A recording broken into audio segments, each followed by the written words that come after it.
hapus silapnya. Anak punya ahli Korea ini semua tumbang-tumbang. Ya. Sampai hospital tak cukup katil. Ya. Karena masa bos ini kita bukan juga. Ya. Kita pula otak kata kalau penyakit sakit penyakit datang yang salah binatang. Iya. Kalau sakit penyakit datang yang disalahkan binatang. Dengue yang salah nyamuk. Dialah otak kata macam itu dah kajian kata itu kita anggap aja lah. Nyamuk salah sia nyamuk. Tuh. Tuh. Demam sesemua. Burung yang salah. Ayam salah, burung salah. Yang mati manusia. Burung punya demam, burung punya sesemua. Yang mati manusia. Jadilah namanya penyakit sesemua burung. Sial burung. Engkau jangan demam, mampun manusia beda. Tuh. Orang mandi, ke air terjun, tempat terbuka, kolam-kolam semua, tunjuk sana, tunjuk sini, tayang sana, tayang sini. Yang salah tikus, yang salah. Tuh, sial tikus, engkau kencing merata-rata, yang mati manusia. Kan bala belaka, iya akal kata, otak kata itu sebabnya. Tetapi orang Islam yang beriman, orang Islam yang bertakwa ada di sebalik apa yang berlaku dari akal yang otak kata jawab itu. Itu tadi. Tidak salah tuan-tuan jawab pakai akal, tapi kalau itu jawabannya akal, tuan-tuan puan tidak akan nampak Allah di sebalik apa yang berlaku di depan mata tuan-tuan puan. Dan sekarang ini tuan-tuan, problem kita apabila musibah datang, semua jawab pakai akal, habis. Tak akan jumpa apa. Iya. Tuh. Pada satu di antara hikmah musibah pada bulan yang lalu kan sebut adalah untuk menginsafkan dan menyadarkan. Anda cek balik. Bulan yang lalu kan sebut dalam ceramah bulan lalu. Allah timpakan musibah dan sebenarnya menginsafkan dan menyadarkan kita. Ya. Tapi nampak-nampaknya tak sampai ke situ, tak sampai. Ya. Cuma yang anak sedih tuan-tuan. Berulang-ulang anak sebut lagi tuan-tuan. Kita kena maklum, kita kena faham. Musibah ini datang. Bala umat Nabi Muhammad berbeza dengan bala umat zaman dulu. Kenapa saya sebut rumusnya? Bala umat Nabi Muhammad dengan bala umat zaman dulu tak sama. Tak sama dari sudut pandang yang mana? Apa sebutnya? Bala umat zaman dulu dalam bahasa yang lebih mudah difahami, umat zaman dulu punya bala, balanya celik mata, kenal siapa dan pilih-pilih orang. Ditambah bala tadi ada pemberitahuan. Nak turun bala beritahu dulu. Apa yang disebut contoh? Nabi Nuh. Sebutkan, Nabi Nuh nak turun bala 10 tahun bala belum datang. Allah beritahu, Nuh buat kapal. Nabi Nuh buat kapal atas gunung. Air tak ada, sungai tak ada, laut lagi tak ada. Buat kapal program 10 tahun buat. Tapi yakin.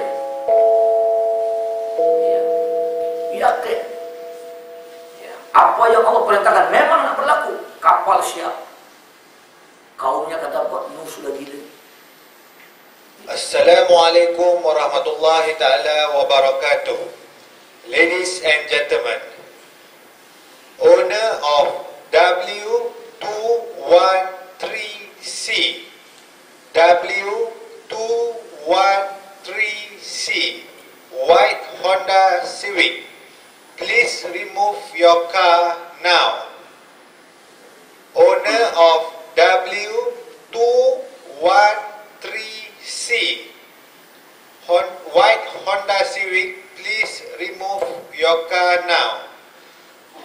Pemilik W213C Honda Civic putih, sila alihkan kenderaan anda sekarang. Sekian, terima kasih. Baik, sambung. Kena dengar juga. Tuan-tuan dan puan muslimin muslimat. Jadi itu tadi. Ya. Tuh. Jadi yang jadi keliru kita, tuan-tuan. Kita ni setengah tarik ulur. Masyarakat Islam di Indonesia tengah tarik ulur antara ketaatan dan kemungkaran. Cuma mana-mana manakala itu aja. Macam kita tarik tali. Siapa kuat tarik lah. So apa ya? Macam itu aja lah. Rumus balik. Terus anak Tuan-tuan jangan cakap orang macam ni, Ustaz, apa nak sebu Ustaz? Apa nak bising Ustaz? Apa nak gaduh Ustaz? Apa nak kacau Ustaz? Alam tak dia buat, dia tanggung. Karena jawab, untuk dosa betul. Walaupun kita ada sikit-sikit salah tadi, sumbangan kita ada. Tetapi dosa yang betul, dia buat, dia tanggung. Tetapi bala dia buat, kita tanggung. Itu masalahnya. Kalau bala zaman dulu sama macam zaman sekarang, nak gaduh apa? Relax je lah. Konform tak kena, aku tak buat. Yang jadi masalah yang perlu tuan-tuan ingat, yang perlu puan-puan faham. Rumus bala umat Nabi Muhammad, dia buat, kita tanggung. Sikit buat, banyak kena. Anak berbalik Aceh 2 minggu yang lalu. Terima kasihlah sumbangan yang diulurkan. InsyaAllah bulan Juni nak pergi lagi itu. Apa pengajaran yang anda dapat ambil dari Aceh? Ya. Dari cerita apa yang anda bawa dan anda beritahu jemaah. Anda buat muzakarah, buat pengajaran pagi-pagi. Anda apa namanya? Kuliah subuh. Tazkirah pagi itu tak lupa lah. Apa yang disebut dengan jemaah Aceh gaduh 30 tahun tentera Indonesia dengan gerakan Aceh Merdeka. Itu satu. Yang kedua, rebut kuasa. Bergaduh satu hal, berebut kuasa satu hal. Kenapa Aceh ini kira negeri yang subur? Yang kedua, berebut harta. Kenapa? Minyak Aceh ini kalau dikelola dengan betul macam Brunei. Negeri kecil, sumber alamnya banyak. Tetapi nak gambarkan Aceh satu-satunya negeri di Indonesia yang menerapkan hukum Islam, hukum syariah dipakai. Ingat, hukum syariah pakai. Tapi apa yang jadi? Allah datangkan gempa bumi, Allah datangkan tsunami hanya dalam tempo setengah jam, 360.000 habis. Itu pengajarannya. Tetapi satu lagi pengajarannya, dari semua ranah yang masih gagah rumah Allah, yang masih berdiri masjid dan masjid, padang jarak, padang kubur, rumah Allah masih gagah lagi berdiri. Mengapa? Sedar. Ya. Akal tu boleh jawab. Tuan-tuan datang ke sana, banyak ada buat perenungan, banyak yang menangis sudah. Kita mesti tak sedar lagi. Kasih Allah turun nikmat banyak, tapi kadang-kadang kita ingkari nikmat dengan dosa maksiat, dengan kemungkaran yang dilakukan. Coba kita jawabnya pakai akal, kita pakai otaknya, itulah jawabannya. Kamu tak boleh kata tidak, itulah jawabannya. Ada 2-3 orang, ada macam-macam ini, orang jawab, itu tak betul dosa, itu tidak kena menerima musibah, itu normal, itu alam punya. Mungkin di atas kejahilan dia, mungkin sebab logik akal kata begitu.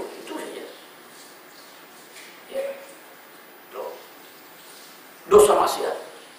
Ketika kita tengah berduka, bersedih, 80.000 bergegar kamu kejadian. Ya. Nasib baik ada orang mati, nasib baik tuh. 6 orang mati, 4 orang kita pula. Nasib baik kalau tak ada orang mati memang confirm tak keluar. Nih tuan-tuan, total. Masa F1 baru nih, Christina Aguilera datang. Dengar Christina Aguilera datang? Tak dengar kan? Kita lanjut, Petronas dekat di sini dekat. Anak jauh salam dengar lah.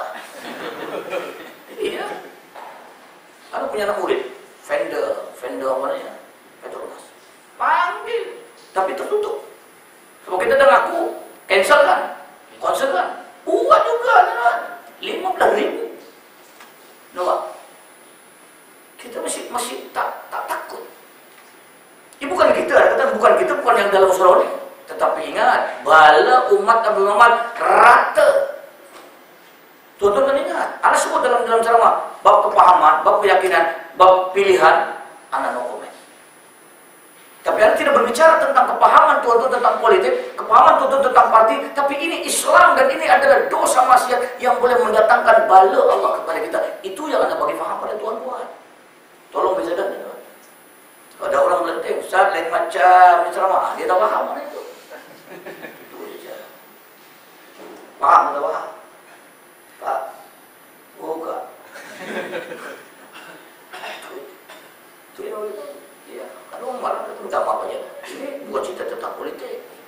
tentang kepahaman kita. Ini akidah yang kita kena paham. Kalau kepahaman tak usah tuan-tuan nak pilih mana, pilih saja lah. Tapi saham tuan-tuan mesti ada. Just nak ingatkan saja. Iya. Tuh, gambarannya macam tu. Nih, yang kena bagi tahu dengan tuan-tuan. Nih, 14 hari bulan ni, nak buat lagi ni. Dekat venue tu, pool. Tuh, siap baju bikini dengan apa semua, baju ni semua. Tahu gambar pun bukan main lah. Mata tak kedip lagi kan. Kan undang 19 event sepanjang tahun 2012 yang rasmi kementerian akan buat. Jawabannya apa? Janganlah pandang negatif. Kita buat ni nak menjana pendapatan. Berbilion-bilion datang. Berkat betul kita punya rezeki. Tapi itulah kita. Macam mana lah tuan-tuan? Aduh ya Allah. Anak kalian terfikir, ya Allah, orang yang begini lah yang kita nak. Itu syubhatnya kita di situ. Iya. Tuhan kata, saya tak buat apa. Kita lah yang menyebab. Wa ja'alallahu likulli syai'in sababa fa'asba'a sababa. Kan ingat itu? Ya, dia buat, dia tanggung. Tetapi dia buat bala yang kita tanggung. Tengok air tuan-tuan. Air. Masa itu air banyak lagi. Oh, ini air akan krisis kalau tidak cepat dibuat projek yang tu. Sekarang 3 negeri kena betul tuan-tuan. Melaka, Perak, Selangor, Kuala Lumpur. Bala lagi. Ya, orang tertentu dia tak rasa, tak ada kena catur, air tangki besar. Kita rumah kecil-kecil tu tuan, seksa tak pusing balik. Di situ ini ayat ini perenungan. Ini muhasabah. Karena musibah yang datang perlu kita muhasabah diri. Kenapa? Ya. Baik. Itu yang pertama. Ya. Musibah yang datang, cara mengatasinya yang pertama dengan kita muhasabah diri. Yang kedua kan? Yang kedua. Apabila musibah datang kepada kita, ya. Yang kedua, langkah yang kedua, cara kedua nak mengatasi musibah adalah dengan kita bertobat dan beristighfar kepada Allah. Kita ngakulah dosa, kita ngakulah salah. Bukan kita nak menyalahkan orang, tidak, tuan. Sekali lagi sebut bukan nak menyalahkan sesiapa, tidak. Sebut ABC tak perlu, tuan. Cuma karena musibah yang datang ini ada salah orang. Bukan nak menyalahkan orang, tak. Anda kata salahkan orang sesiapa. Cuma musibah yang datang karena ada salah orang. Siapa yang salah? Siapa-siapa. Mungkin anak pun ada salah juga. Kan begitu. Itu bahasa yang lebih diplomatik. Ya. Tuh. Dan mari kita gentleman. Oke lah, salah saya itu mungkin saya mengambil itu saja. Oleh karena itu apabila musibah datang, langkah yang kedua kita mengaku di hadapan Allah. Kita bertobat kepada Allah. Ya Allah, musibah Engkau dah timpakan kepada kami, ya Allah. Tuhan ngaku dengan Allah, ya Allah, mungkin ini salah saya, ya Allah. Tapi saya bertobat padamu, ya Allah. Ya, tuh, gambarannya begitu. Kalau Tuhan tak buat, ya Allah, saya tidak buat, ya Allah. Anak-anak kami tidak tahu apa, ya Allah. Anak-anak kami tidak tahu dosa apa, ya Allah. Tapi dikarenakan sebagian di antara saudara-saudara kami di luar sana, musibah datang kepada kami juga, ya Allah. Tidak adil kalau Kau timpakan balik kepada kami, sementara kami tidak melakukan apa-apa salah dan dosa, ya Allah. Angkat bala dari kami, ya Allah. Hilangkan bala daripada kami, ya Allah. Kami masih mentaatimu. Kami masih berabuk berenggar kepadamu, ya Allah. Apa salah? Ya. Jangan kalau macam itu, lantas dia buat, dia tanggung. Itu tidak menyelesaikan masalah. Itu pasal dalam bahasa yang mudah disebut, Malaysia hari ini perlu taubat nasional. Malaysia hari ini perlu taubat perdana. Dan Malaysia hari ini perlu taubat satu Malaysia. InsyaAllah Allah angkat bala. Selawat satu Malaysia sudah buat. Selawat perdana sudah buat. Taubat perdana belum buat. Masalah. Ya, ini benar baik juga. Kita bukan memperkecilkan sesiapa. Tidak. Kita sudah buat selawat perdana. Ya Hanana, ya Hanana. Bagus itu. tanda cinta kita pada Rasul kalau kita melawan perintah Allah. Itu saja. Apa salah kita ngaku dosa? Jom, mari. Ustaz-ustaz jemaah-jemaah tak boleh cakap. Coba orang-orang yang di luar sana istiqomah akan datang ke rumah Allah, mengaku kita di depan Allah, kita buat sama-sama dengan orang-orang alim, insyaallah tuan-tuan, la fatahna alaihim barakatin minas samai wal ardi. Allah buka semua keberkatan dari langit dari bumi. Allah sendiri janji, engkau iman tak kepada aku, engkau dekat dengan aku buka semua berkat kepada kamu. Tuh janji Allah dalam surah Al-A'raf 90. Terus apa kita buat berlaku sekarang? Sebab kita ni banyak benda yang berlaku depan mata kita, yang kita buat dalam hidup kita itu punca. Tapi ingat, bukan cara akal tadi jawab, bukan. Kedua, apabila musibah datang, yang kedua, kita muhasabah diri, kita koreksi diri. Yang kedua tadi, kita mengaku dari Allah, kita bertobat, beristighfar kepada Allah. Oke, kita sudah ngaku tobat istighfar ya Allah. Astagfirullahaladzim. Ya Allah. Kalau Tuhan tak buat, ya Allah, kenapa dia buat? Apa dibuatnya?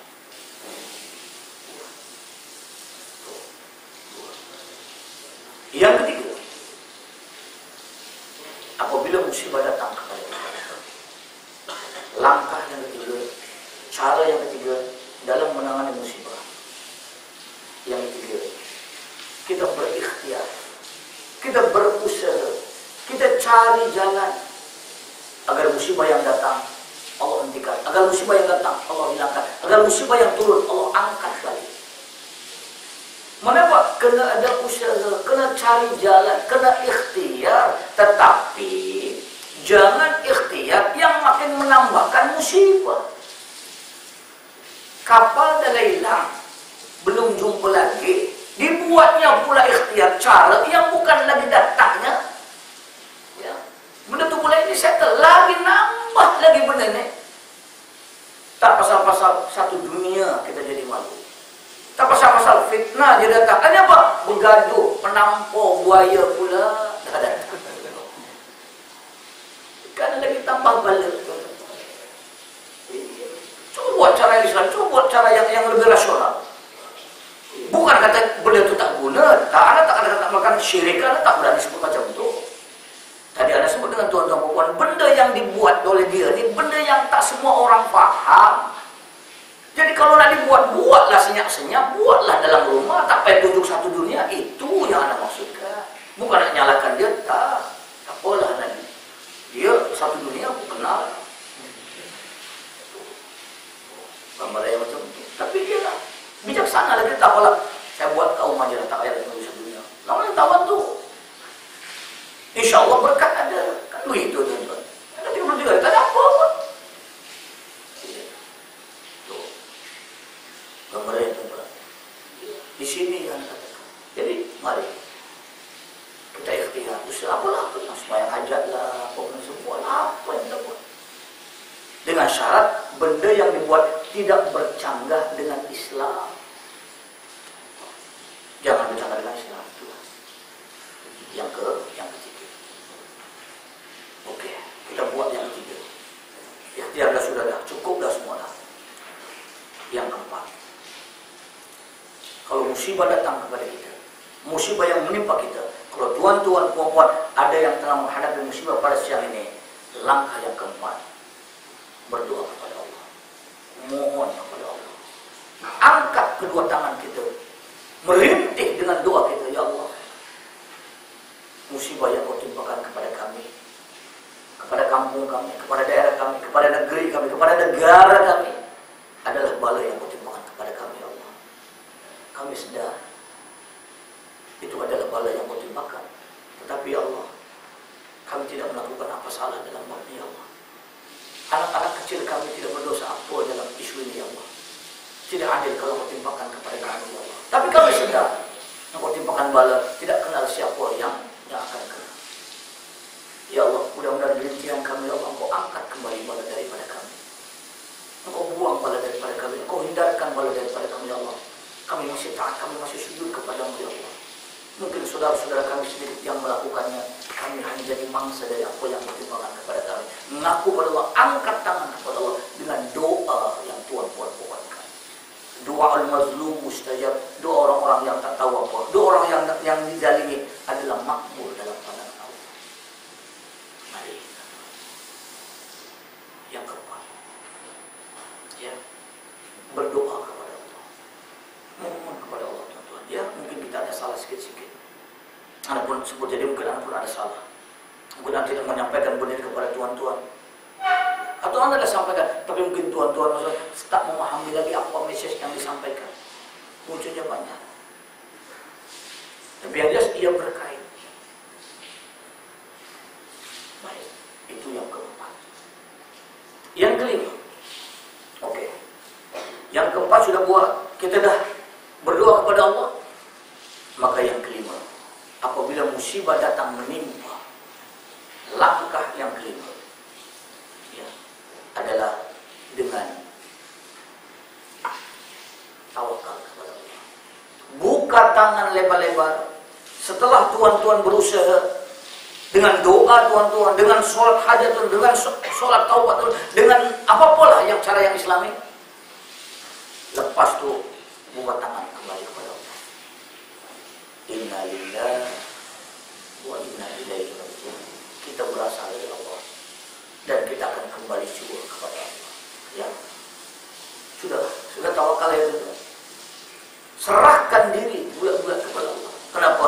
Yang menentukan apa yang berlaku adalah Allah. Kita pasrahkan saja. Dalam bahasa Arab hazirahnya begitu. Pasrah saja. Nah, macam mana tu? Ya kita dah buat, tapi itu hasil yang ada. Sudah. Terus ingatan perlu ada, tawakal kan ada. Anak-anak mengingatkan tuan-tuan, mungkin di antara kita ni ada sumbangan sedikit yang menyebabkan ia jadi datang. Tawakalnya kita sudah buat, serahkan balik. Jangan dipikir lebih tuan-tuan, jantungan nanti kita. Apa lagi bagi tahu, saya lawan balik, saya buat dia je, buat selamba je. Apa yang penting sudah. Kewajiban kita, ud'u ila sabili rabbika bil hikmah wal mau'izatil hasanah. Ajak manusia ke jalan Allah. Wal takum minkum ummatun yad'una lil khair, ta'muruna bil ma'ruf wa yanhauna 'anil munkar. Kewajiban kita hanya mengajak benda-benda yang baik, melarang pada jalan yang munkar. Tuh. Bab ikut tak ikut itu bukan urusan kita, itu urusan Allah.